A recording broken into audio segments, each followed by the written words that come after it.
একটা জিনিস মুসলমান মনে রাখবেন, যে ব্যক্তি দুধ বিক্রি করে তাকে বাড়ি বাড়ি যেতে হয়। সত্য না মিথ্যা বলেন? হ্যাঁ, সত্য না? যে ব্যক্তি দুধ বিক্রি করে তাকে বাড়ি বাড়ি যেতে হয়। ইতিহাস সাক্ষী আছে, ইতিহাসের পাতায় পাতায় দেখুন, ইতিহাস এখনো পর্যন্ত দাঁড়িয়ে আছে, পৃথিবীর সাক্ষী আছে। যে ব্যক্তি মদ বিক্রি করে সে কারো বাড়ি যায় না। যায়? যায় না। তার মানে বুঝতে পারা গেল, দুধ বিক্রেতা বাড়ি বাড়ি গিয়ে দুধ বিক্রি করে। দুধে মানুষ পানি মিশালে গালিগালাজ করে, অথচ মানুষ মদে পানি মিশিয়ে খায়। খায় না? খায়। আগেকার মানুষ বাড়িতে খাবার খেত, মাঠে ঘাটে পায়খানা করতো, পেশাব করতো। এখন মানুষ বাইরে খাবার খেয়ে সে ঘরে পায়খানা করে না। বাস্তব আপনি কোথায় লুকাবেন?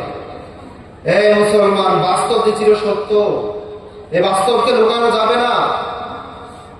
অন্ধকার যতই হোক না কেন, অমাবস্যার রাত যত গভীর হোক না কেন, যত অন্ধকার হোক, দেখবেন নির্দিষ্ট সময় মোতাবেক সূর্য উদিত হবেই হবে। আটটা দিকেও পারবে? তাই পারে?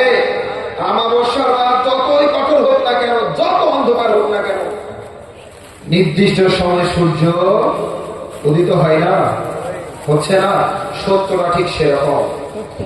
সত্য এরকম, আপনি যতই চেষ্টা করেন না কেন যে আমি ভুল অন্যায় যাই করেছি ধামাচাপা দিয়ে রাখবো, না, আজ পর্যন্ত কেউ রুখতে পেরেছে?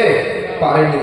একটা জিনিস বলুন তো, সোশ্যাল মিডিয়াতে বলুন, গ্রামের মধ্যে বলুন, বন্দরের মধ্যে বলুন, অনেক মার্ডার হয় না?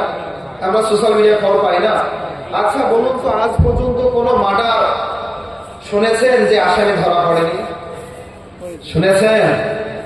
আসামি ধরা পড়েছে, হয়তো পরে 1 বছর হোক, 2 বছর হোক, 3 বছর হোক, এই ধরা পড়েনি।